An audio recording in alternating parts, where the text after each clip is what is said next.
Hello everyone. In this video, I will show you how to use Google Earth Studio. To begin, open your browser and go to Google Earth. You will need to sign in with your Google account. Once you are logged in, you will see the Earth Studio dashboard. Click on the blank project option to start.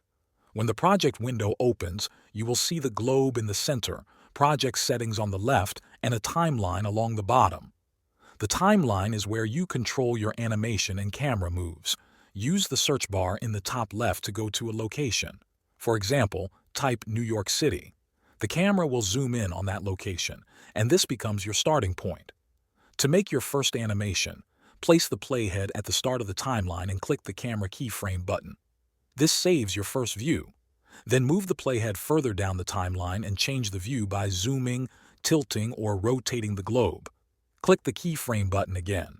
Now, Earth Studio will automatically create smooth movement between the two views.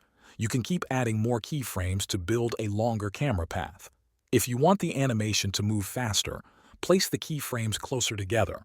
If you want it slower, move them farther apart. When you are happy with your animation, go to the top right and click Render. Choose the resolution and frame rate, then click Start. Earth Studio will give you a zip file with image frames. You can put these frames into a video editor to make the final video. Thanks for watching.